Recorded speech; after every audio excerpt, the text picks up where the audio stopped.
तो आज हम पढ़ेंगे पार्ट 6 में बैलेंस शीट। इसको हिंदी में आर्थिक चिट्ठा या स्थिति विवरण भी कहा जाता है। ठीक है, तो देखते हैं इसका बैलेंस शीट कैसा होता है।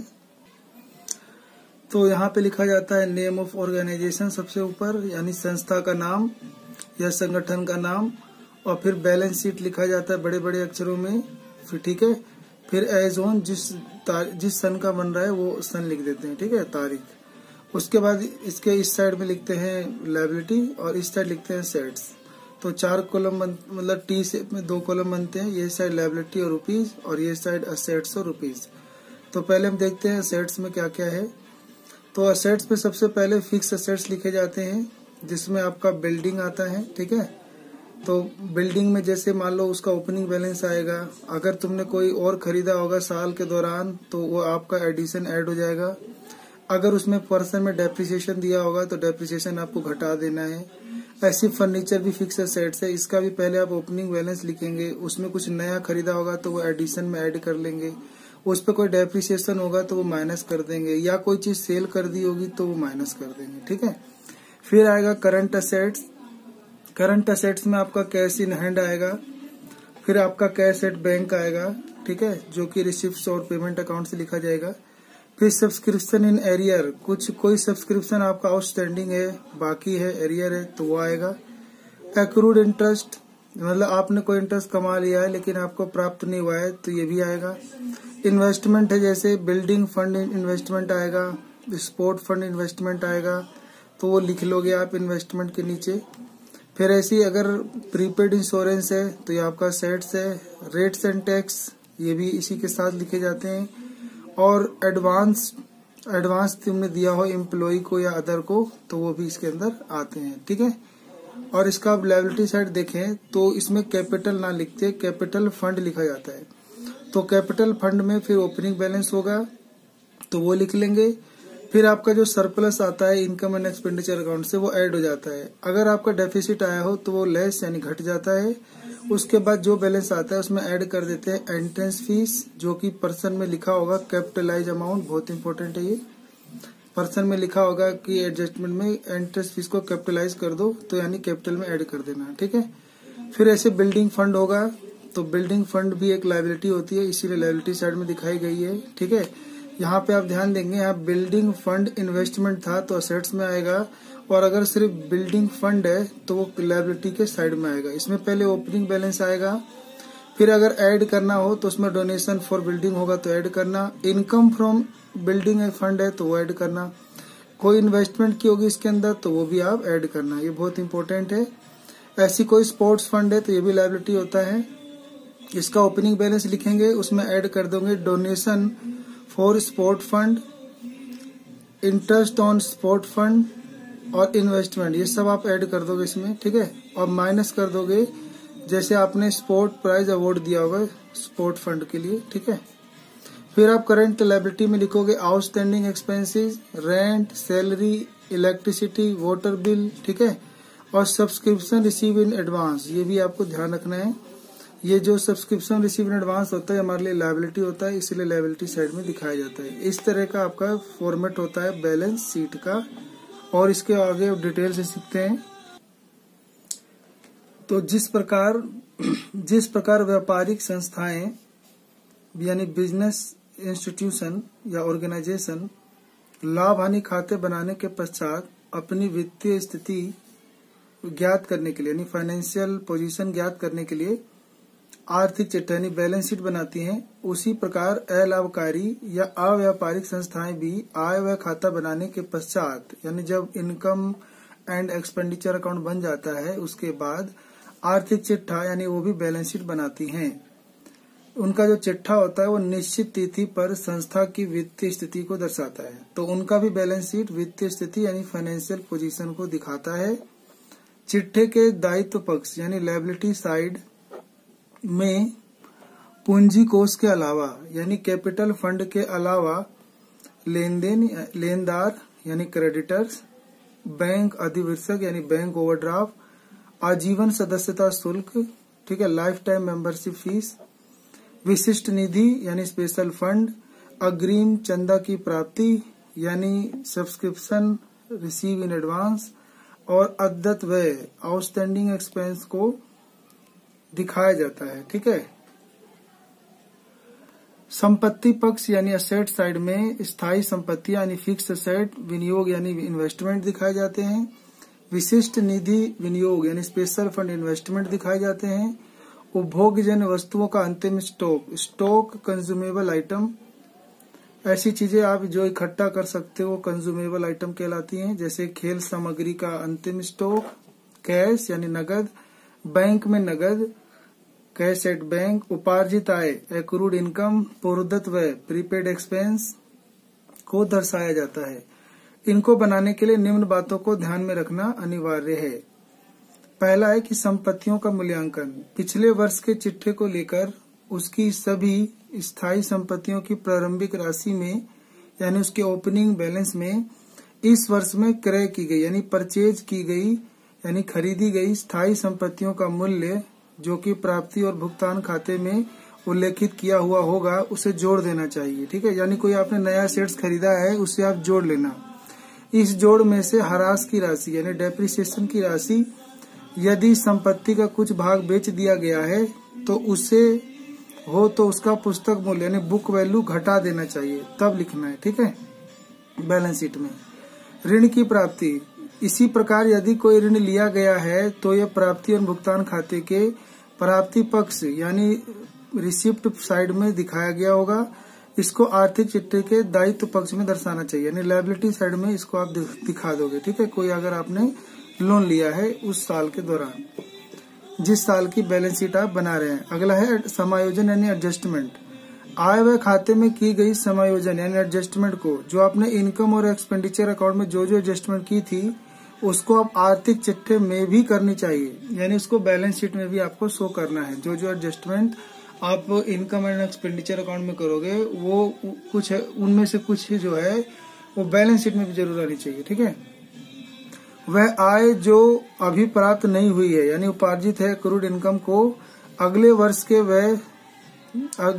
व्यय जिनका भुगतान हो चुका है, पूर्वदत्त व्यय यानी प्रीपेड एक्सपेंसेस संपत्ति मानकर आर्थिक चिट्ठे के संपत्ति पक्ष असेट साइड में लिखना चाहिए।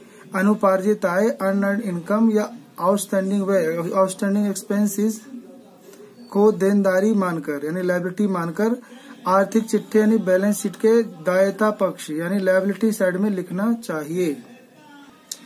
ऐसी ऋण का भुगतान गत वर्ष यानी पिछले वर्ष के बैलेंस शीट के देयता पक्ष यानी लायबिलिटी साइड में दिखाए गए ऋण की राशि देखिए कि उसका भुगतान तो नहीं कर दिया गया है। यह सूचना प्राप्ति एवं भुगतान खाते से ही ज्ञात हो जाती है और आर्थिक चिट्ठे यानी बैलेंस शीट में इसकी शुद्ध राशि यानी नेट अमाउंट को दिखाना आना चाहिए। अगर कोई पे कर दिया है तो वो कम कर देना है। ठीक है। विशेष उद्देश्य हेतु प्राप्तियां।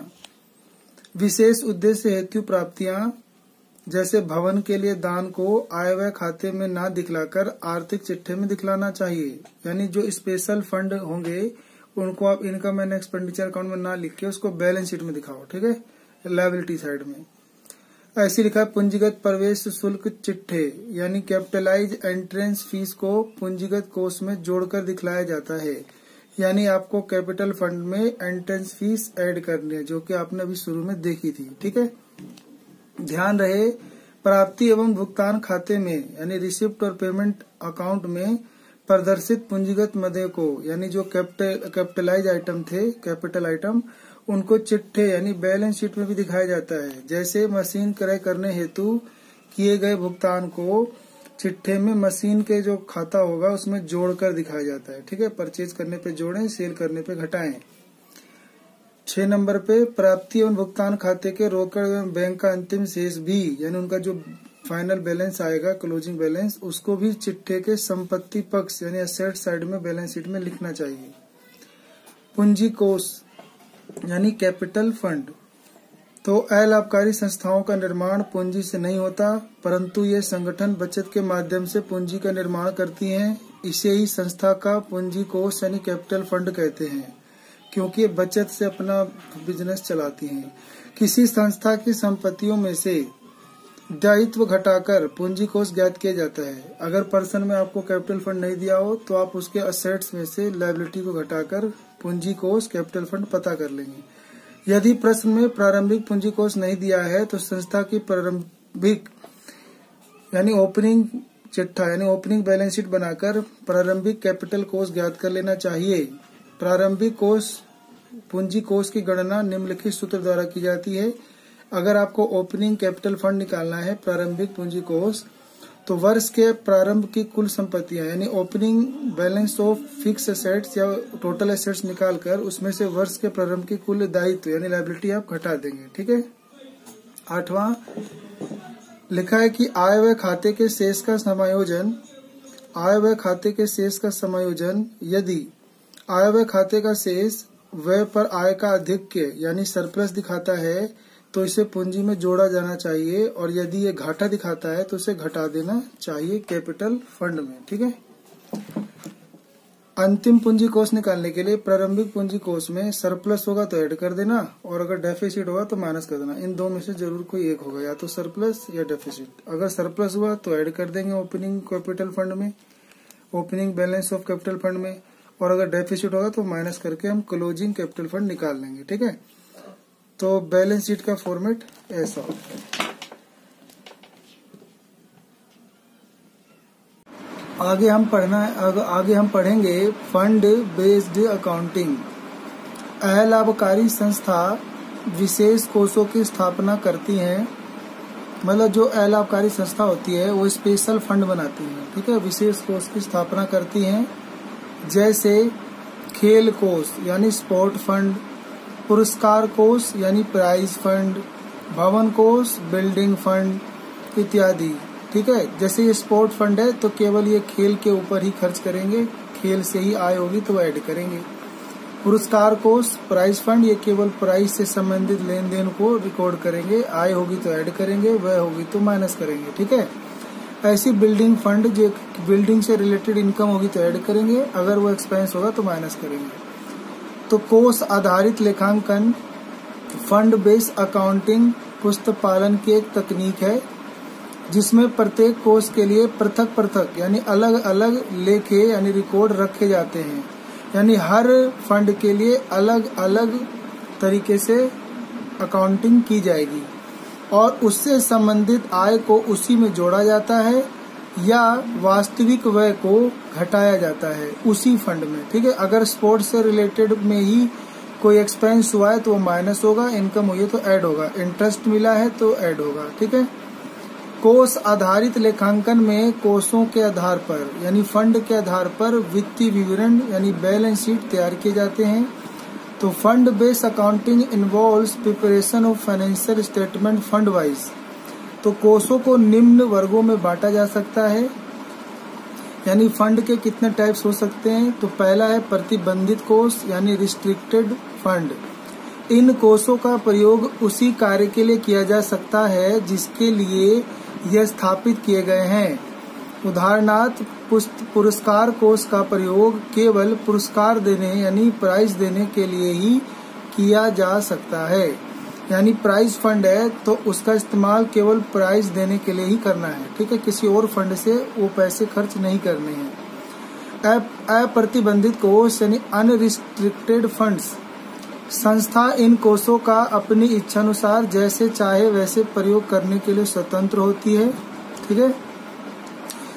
इसके अंदर कोई बाध्य नहीं है, वो अपनी इच्छानुसार जहाँ चाहे वैसे खर्च कर सकते हैं। ठीक है। कल्याणकारी कार्यों के लिए। स्थायी संपत्ति कोष फिक्स असेट्स फंड। यह कोष स्थायी संपत्तियों में विनियोग यानी फिक्स असेट्स में इन्वेस्टमेंट करने के लिए ही होते हैं। ठीक है। यानी फिक्स असेट्स फंड ये इस तरह के इन्वेस्टमेंट होते हैं कि जो फिक्स असेट्स में ही इन्वेस्ट करने होते हैं। ठीक है। समर्पित कोष यानी एंडोमेंट फंड।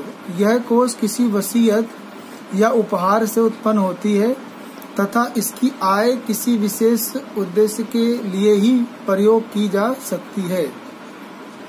वार्षिकी कोष यानी एन्युइटी फंड। यह कोष इस उद्देश्य के लिए प्राप्त अंशदानों से स्थापित किया जाता है। इस कोष का प्रयोग इस कोष से लाभ प्राप्त करने वाले को देय वार्षिक राशि के लिए किया जाता है, यानी कोई लायबिलिटी है तो इसमें से आप दे सकते हो। ठीक है। ऋण कोष यानी लोन फंड, यह कोष निर्धारित व्यक्तियों को यानी अपने मेंबर को या कोई निर्धारित व्यक्तियों को ऋण यानी लोन प्रदान करने के लिए स्थापित किया जाता है। ठीक है। लोन फंड से आप लोन दे सकते हो। ठीक है। एन्युटी फंड से आप कोई लोन वगैरह है तो आप उसको चुका सकते हो, प्रॉफिट है तो ले सकते हो, ऐसा होता है। ठीक है। अब हम पढ़ेंगे कोष आधारित लेखांकन की विशेषताएं, यानी पीसुलियरिटीज ऑफ फंड बेस्ड अकाउंटिंग। कोष आधारित लेखांकन की विशेषताएं, अलाभकारी संगठनों के वित्त यानी फाइनेंस में ऐसे अनुदान यानी ग्रांट्स यानी सहायता और अनुदान यानी कंट्रीब्यूशन शामिल होते हैं जिनके साथ कुछ शर्तें लगी होती है, यानी इन्हें कुछ पैसे या दान, दक्षिणा, अनुदान, अंशदान ये इन्हें इस काम के लिए मिलते हैं, लेकिन उनके साथ कुछ शर्तें होती हैं। किसी काम के लिए मिलती हैं लेकिन साथ में कुछ शर्तें होती हैं। इसीलिए ये संस्थाएं कोषों को यानी फंड को अपनी इच्छा अनुसार प्रयोग नहीं कर सकती, नंबर 1। नंबर 2, प्रत्येक कोष के लिए पुस्तकों का एक अलग सेट बनाना उचित रहता है, यानी हर टाइप के फंड के लिए वो अलग अलग टाइप की बुक बनाते हैं। ठीक है। सेट बनाते हैं। नंबर 3, यदि संस्था कोई ऐसी राशि प्राप्त करती है जिसके प्रयोग पर कुछ कानूनी प्रतिबंध है तो उसके लिए एक प्रतिनिधि कोष का निर्माण करना चाहिए, मतलब प्रतिबंधित कोष यानी रिस्ट्रिक्टेड फंड का निर्माण कर लेना चाहिए। ठीक है। नया फंड बना देना चाहिए। अगला है गैर कोष आधारित लेखांकन, नॉन फंड बेस्ड अकाउंटिंग। लेखांकन की इस पद्धति में प्रत्येक कोष के लिए पुस्तकों का अलग सेट नहीं रखा जाता, यानी हर प्रकार के जो भी फंड मिलेंगे तो या हर अलग अलग फंड बनाने की जरूरत नहीं है, जो भी दान पैसा मिलेगा उसको इतना स्पेशल नहीं है। तो आय व्यय की समस्त मदों को यानी जो आप इनकम और एक्सपेंडिचर में जो भी आइटम लिखते हो, आय व्यय खाते यानी इनकम एंड एक्सपेंडिचर अकाउंट में हस्तांतरित कर दिया जाता है, यानी ऐसा पैसा जो स्पेशल नहीं है या फंड से रिलेटेड नहीं है आप उसको इनकम एंड एक्सपेंडिचर अकाउंट में ट्रांसफर कर देंगे। ठीक है, लिख देंगे। लेकिन यदि किसी विशेष आय व्यय के लिए कोई विशेष फंड का निर्माण किया गया है तब यह नियम लागू नहीं होगा। अगर स्पेशल फंड बन गया है तो उसे बैलेंस शीट में लिखोगे। ठीक है।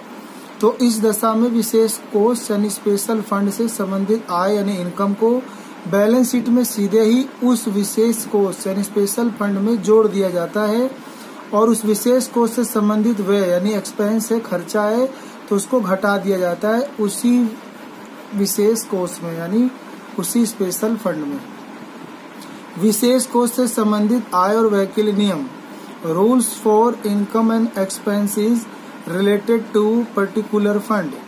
यदि कोई आय और व्यय विशेष कोष से संबंधित है तो उसे आय और व्यय में नहीं लिखा जाता है। इस संबंध में निम्न नियम है। नंबर 1, यदि विशेष कोष की राशि को विनियोग करने से ब्याज यानी इंटरेस्ट मिलता है, लाभांश यानी डिविडेंड प्राप्त होता है, तो इस आय को यानी इनकम को विशेष कोष में जोड़कर यानी स्पेशल फंड में जोड़कर चिट्ठे के दायित्व पक्ष में लिखें, यानी बैलेंस शीट के लायबिलिटी साइड में लिख दें। ठीक है। जैसे भवन निर्माण कोष यानी बिल्डिंग कंस्ट्रक्शन फंड की राशि को विनियोग करने से यानी इन्वेस्टमेंट करने से प्राप्त आय को यानी इनकम को भवन निर्माण कोष में जोड़ दिया जाता है, यानी बिल्डिंग कंस्ट्रक्शन फंड में ही ऐड कर देना अगर कोई इनकम इसको इन्वेस्ट करने से हुई हो। अर्थात इस प्रकार की आय को आय व्यय खाते में नहीं दिखाना है, उसको बैलेंस शीट में जोड़ के दिखाना है। ठीक है। नंबर 2, यदि विशेष कोष से संबंधित किसी आय मतलब व्यय का भुगतान किया जाता है तो इस व्यय को विशेष कोष में से घटाकर दिखाया जाता है।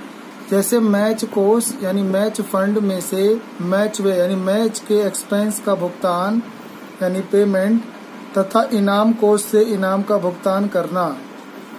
तो यदि किसी विशेष उद्देश्य के लिए कोष का निर्माण नहीं किया गया हो तो इस उद्देश्य से संबंधित आय और व्यय का अंतर आय व्यय खाते में दिखाना चाहिए। दोबारा ये लाइन पढ़ना, यदि किसी विशेष उद्देश्य के लिए कोष का निर्माण नहीं किया गया हो तो इस उद्देश्य से संबंधित आय और व्यय का अंतर इस आय और व्यय में ही यानी इनकम और एक्सपेंडिचर खाते में ही दिखाना है, अकाउंट में ही दिखाना है। यदि कोष की राशि से व्यय अधिक है, यानी फंड से एक्सपेंस ज्यादा हो जाता है, तो अधिक के यानी व्यय की राशि आय व्यय खाते के डेबिट साइड यानी एक्सपेंडिचर साइड में ही दिखाएंगे। ये बहुत इंपॉर्टेंट है, ठीक है।